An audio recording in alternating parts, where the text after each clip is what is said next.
Hey brides and grooms, welcome to Unveiled. I'm your host, OJ, Southern California wedding photographer. So, today we're going to go over something that I encounter with a lot of brides and grooms where they are looking for a photographer, but it's so hard to figure out one photographer from another. I mean, there's a lot of great photographers out there, and you can just go on Instagram or Pinterest and you're going to see a lot of good work.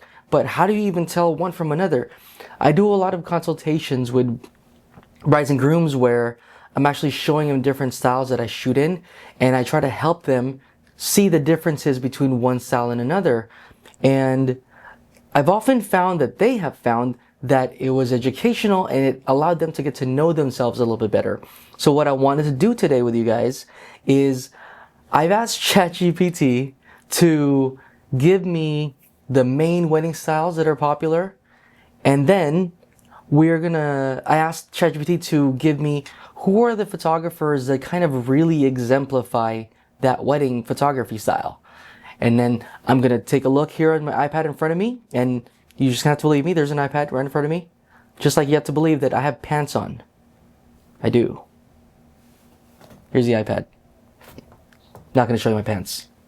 But I want to be looking at the photos here on the iPad and kind of talking through what I'm seeing and breaking it down using words that we would use in the technical sense in the art and photography field, okay? And hopefully my goal is that you will know better how to look at the different images that you're seeing through your Instagram or TikTok or wherever you're looking for photographers. Okay, so enough for that. I want to dive right on in to the first photographer. It looks like it's not a photographer, it's a photography couple. Helena and Laurent? I'll just go with Helena. H&L, that's easy.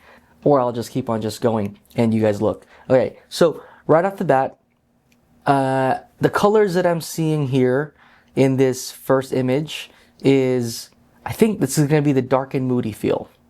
There is definitely, well here, let me teach you something. It's going to sound wrong. It's not. It's about blacks. We call them blacks in photography. So if you look at the black in the groom's suit, it's not actually very black, because if you look at the next slide underneath, the blackness of that black is much blacker than the black of the groom. Wow, I never said so many blacks in one sentence. Moving on.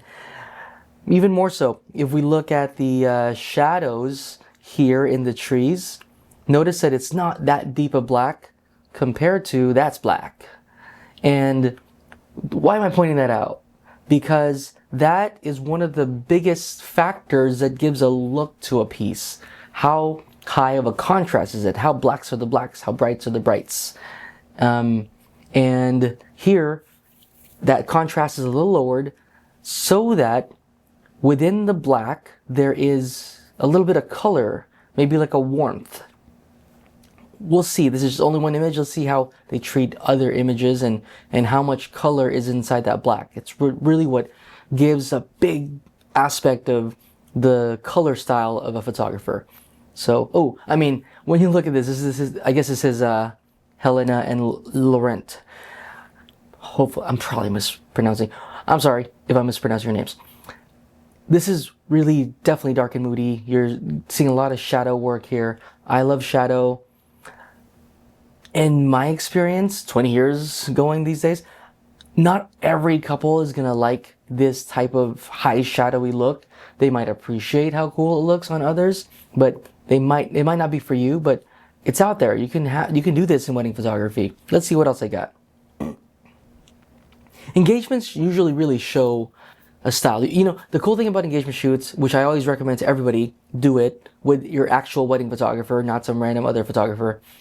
And we'll cover that in another video, is that you have more time to be really creative and really play with the couple because you're not rushing and trying to get through things because it's a wedding day. So let's dive into their engagement, to an engagement shoot. All right, let's see.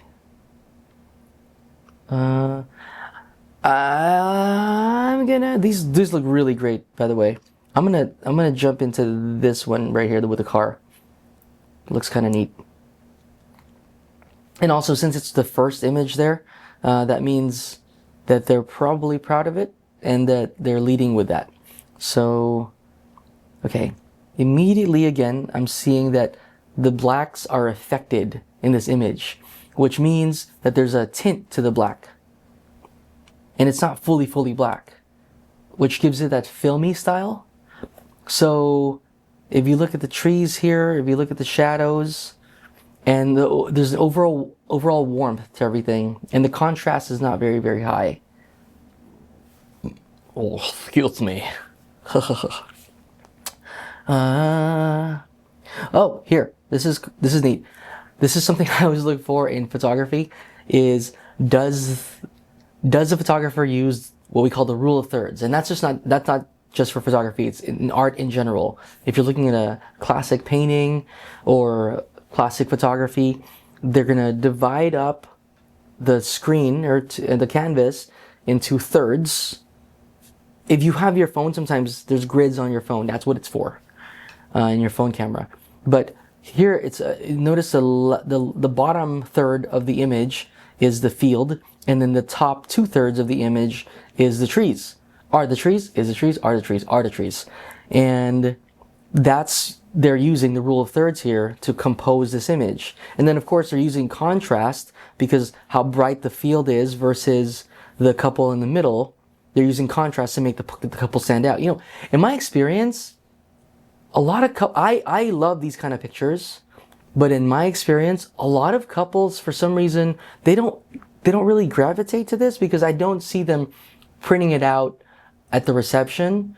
Oftentimes I'll see much more like faces or smiles or laughter, and more prominently, like it's dominated by the figure, not so much the background. But to me, I love the idea of using background as part of your compositional element. That probably just comes from my classical art style, because I used to draw even before I did photography, and in painting and drawing, you always want to use the background as part of your composition that leads the eyes to where you want it to go. Here it is again. Ooh, here's another aspect. If you notice here, in this image, again, the background is being used as a compositional element, but in this image, it is what we call shallow depth of field. So everything in the background is out of focus so that we can draw the eye to the couple. And that's something that we as photographers can control on the camera. So we put some settings in and it makes the background focused, and we put other settings in and it makes the background blur out, and it's our choice to make.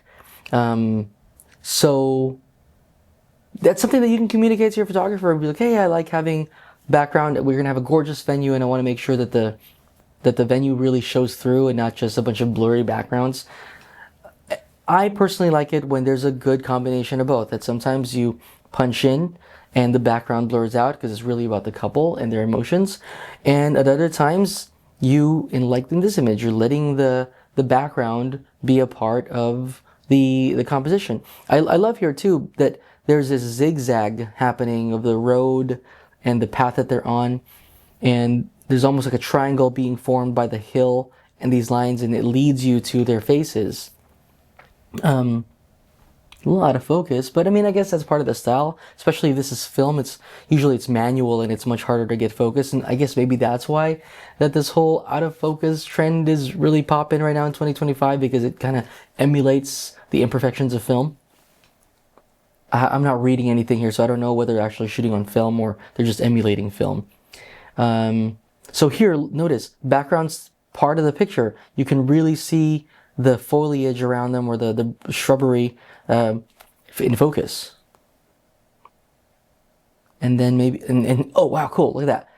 This top image, background's in focus. In this image, background's blurred.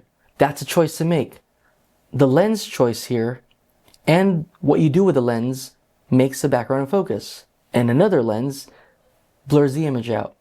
these are choices that we all can make. And by the way, this is gorgeous use of backlight where the hair is forming a halo around this couple. I mean, these are just great photographs. And by the way, I forgot to mention, all these photographers that we're going to be visiting, these are all going to be top of their game photographers. So hopefully I can help you identify good photographs from other good photographs and why one feels different from another. So you know what? Speaking of good photographers, let's move on to the next one. So I would call this one dark and moody. Let's see what style the next one I have here is going to be. Oh, looks like I already pulled up an engagement shoot. You know what's good? It's good about this is that in this engagement shoot, it's a very similar setting, similar place as the other, and now you can see very, very clearly here that the color treatment is way different. This I would call traditional. I think this would be a traditional photographer. Again, just based on colors. The colors are more true. They're a lot less affected. We have good contrast happening here. If you notice the blacks in her pants, those are pretty darn black. And even her eyelashes and some shadows on her hair. And that really makes the image pop. I'd say our editing style for our photographs typically would lean towards this type of colors. These are more natural in colors, and you notice that there isn't much extra color being added to the blacks here. It's a little more true to life. Nothing's ever true to life because the artist, the photographer, will always add a little bit of their own flair to make the image feel more like something. Okay. Poses too. If you notice this one, we have a pose where it's looking directly at the camera. That's a little bit more on the traditional side. Of course, all photographers will have a whole set of different poses that they do. It's kind of part of their routine. And so you'll have looking at straight in the camera. This is probably one of the most typical things that people will print for their wedding day. And then, of course, you have ones where they're interacting or hugging each other. Cool, they had an outfit change. And in 1 hour shoot, you can definitely fit in an outfit change, by the way. Photographers like this tend to prioritize the shallow depth of field. If you notice, we're getting a lot of blurry backgrounds. But what I like about this photographer is that they are using the background also as compositional element. Not as really, really strong as the other set that we looked at, but I am only looking at one. Here we're seeing that the water is framing them in this particular image. And the contrast, again, the brightness of the water is making the couple pop out. We even have foreground elements here, like the shrubbery kind of helping frame the couple. So this kind of coloring would be I'd call it traditional. All right. I think I'll just hop into the next photographer. This was Kayla. Let's see what the next photographer will bring to us. Ooh, interesting. Oh, Jose Villa. Oh man, this is he's one of the names that I do know. He's one of the biggies. In the past, I'd always pegged him as bright and airy. Let's see if he still falls in that category. I'm gonna go engagement shoot also. Definitely bright and airy. Okay, the colors are very muted right away. I mean, there's still color there, but very low contrast. If you notice, so let's look at Samantha. No, this is a very similar one. Similar location type. So let's look at Michelle and Daniel. Oh, the gallery. The bird is flying. Okay, that's cool. Okay, similar place. You know, it's almost the same actually. Now that I look at this one, because we do have some strong black. I can't zoom in on this one. Okay, well, we do have some strong blacks inside his hair. Let's see. Okay, a lot of shallow depth of field. The background's getting blurred out pretty strong there. Here, even part of her dress is being blurred out. Okay. The reason earlier I said bright and airy right away was because the background is light is making it bright and airy. It's not very articulate, OJ. It's almost like fading in the background because of how much light is being let into the background. Oh man, thought I'd be more articulate than that. Let's see.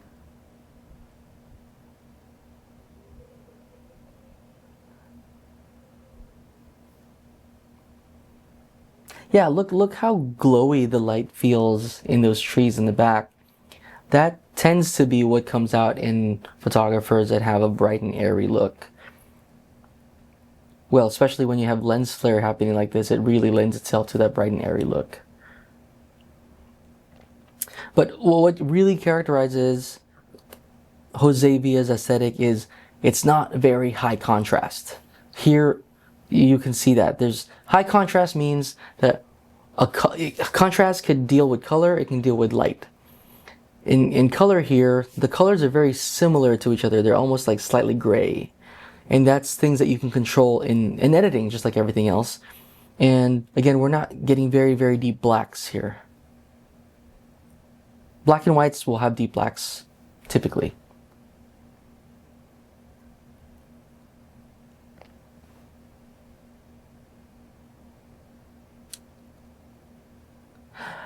Of course, no one ever fits exactly into one category.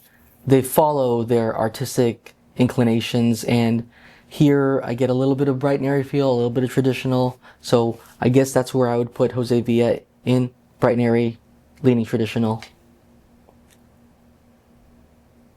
A few times we see some contrast, but not too much.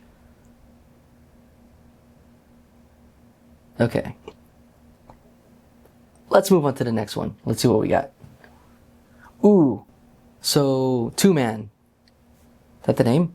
I don't know. But this website too. This is definitely a whole different beast, right? Like right away. Oh wow. Whoo! That's something. A lot of shadows, really high contrast, composition, foreground, background, all being utilized.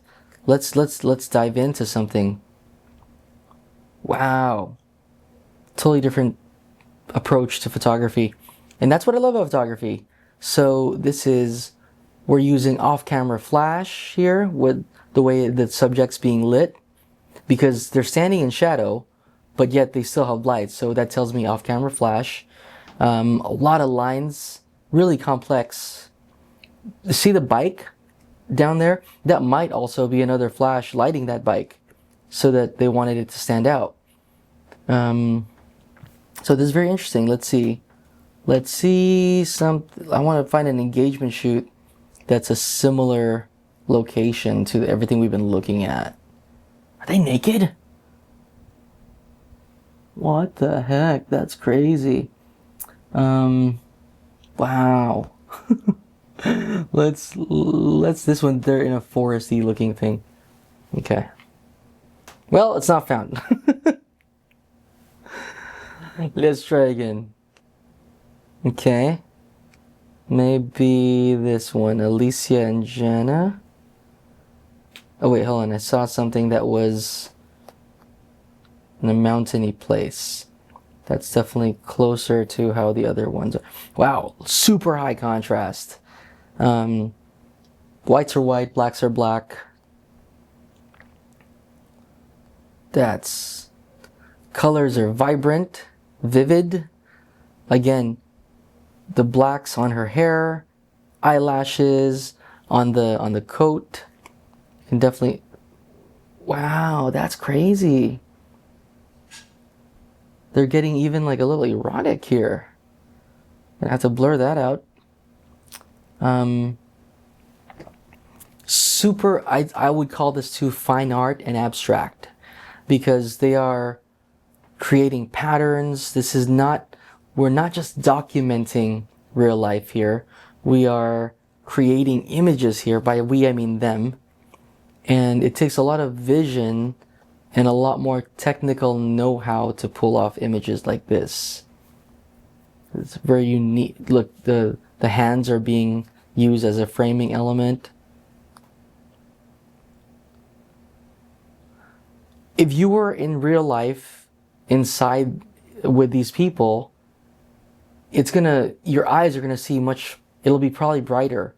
No one ever really sits and hangs out in moody lighting like this. It's how a photographer is gonna choose to put the settings in their camera. So this is all very deliberate. You know, the artist in me, I get excited with these kind of images, but most couples, this is not essentially what they're going to be looking for. They'll probably say it's very cool, but that's not what's the most popular in wedding. Because in a sense too, it doesn't really, they're very artistic, but it doesn't tell the story in the same way as a photojournalistic, the other styles that we're seeing. So it's a give and take. I mean, in a sense, story is being told. I mean, she's getting her hair fixed, and we're adding the things in her hair. So it's a different type of storytelling, a very stylized way of storytelling. So I've seen photographers call themselves fine art photographers. I would properly label this photographer as a fine art photographer because they are crafting works of art that are very deliberate and very... This is not happenstance.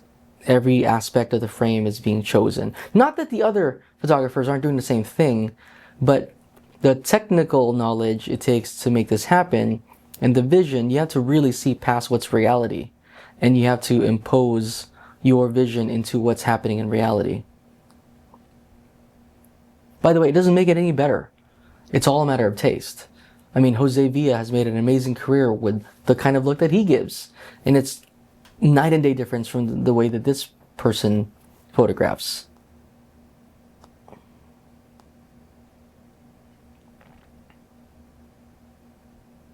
Yeah, I mean, earlier we talked about depth of field. You know, if you use a certain kind of lens, the person in the background would show up. And here, we're not seeing the person in the background. They're kind of just a blurred image. That's all choices that a photographer makes. And what colors are being shown, these are all choices. Wow. Very, very unique. Let's see. You know, I think we got a good sense of this photographer's style. The way I'm sounding, it's as if like this photographer is better. Not better. Different feeling, different styles for different people.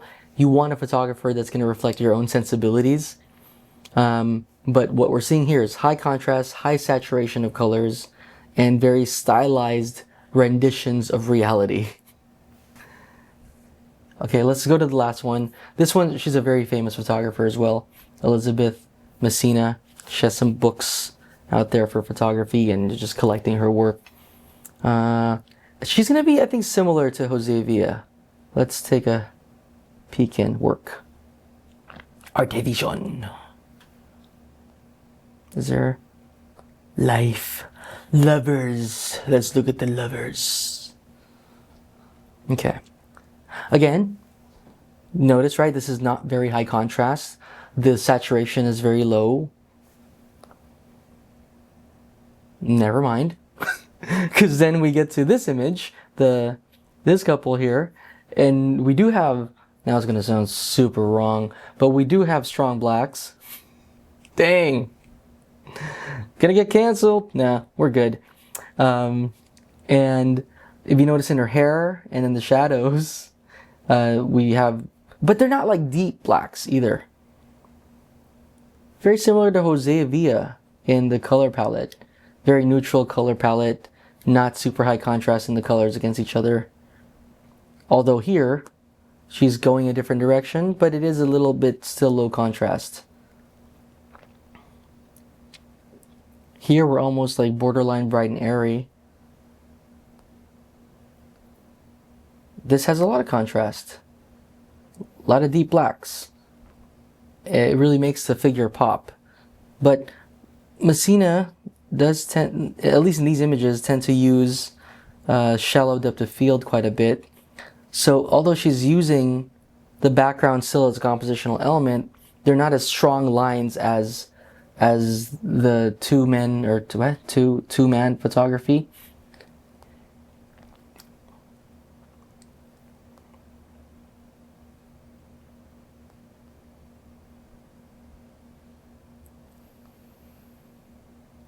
I mean, the way she's approaching color and contrast ratios is definitely more varied. But I think most photographers... Oh, cool. Hey, it's Kelly from Saved by the Bell. Oh, what's her name? Forgot her name. That chick. The celebrity. Yeah, Messina. Big name in wedding photography. So I think she's more of a mishmash of a lot of different... The only thing we're not seeing is the super abstract... Oh, well, this is kind of abstract right here, too. Because we're using what we call negative space, and the couple's not primarily in the composition. So I love these kind of things. Some couples aren't as into it. So Elizabeth Messina, very technical photographer. Oh, Jessica Simpson. She definitely knows what she super knows what she's doing. She's a master photographer, and can oscillate between different degrees of low contrast, high contrast, highlights. Very flexible in her photography.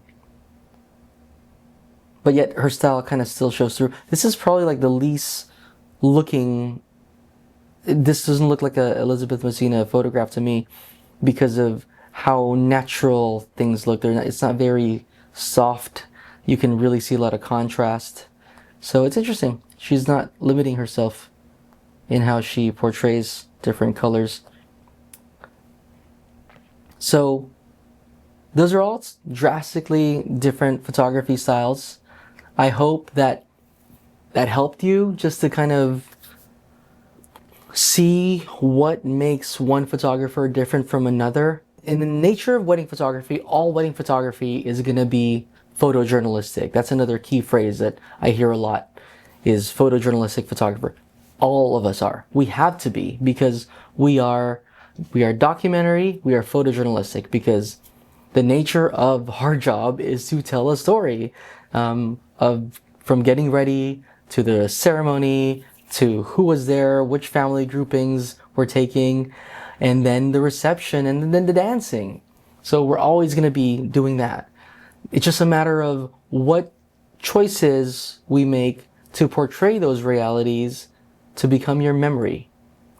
Again, hopefully that gave you a little bit more of a discerning eye on how you can now tell one photographer from another. What kind of wedding photography are you looking for? Are you looking for bright and airy, dark and moody? Are you looking for fine art, super abstract artsy? Leave a comment down below. It would be neat to hear. And if you already had your wedding, what kind of photographers were you into? And why did you choose your wedding photographer? What stood out for your wedding photographer that made you choose them?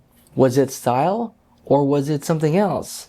For me, a big part of what stands out to really differentiate one photographer from another, and I mentioned this in another video, is their personality. So just to wrap up, style aside, price aside, I'm always going to keep advising this, and it'll probably come out in other videos that I'm going to talk about in photography. Look for personality. We are going to be the main people that bark orders at you all day. If you're not enjoying that process, then you're not going to have fun. And we're going to be with you from anywhere between 6 to 12 hours in a day, depending on how many hours you book us for. So, and the best way to make sure that you're going to have fun with the way that we give you directions is through an engagement shoot. So have your engagement shoot with your wedding photographer, not another photographer. Okay? Do it with your wedding photographer. So again, hopefully that helps. Leave those comments down below. I'd really love to know and learn more myself on why brides choose one photographer over another. And if you have any other questions or mysteries that I can help demystify about the whole wedding process, not just photographers, videographers, whatever, DJs, leave a comment down below, and hopefully we'll make some videos out of that and help you out in your process. Until next time, see you. Happy planning. Don't stress too much. Try to enjoy it. Laters.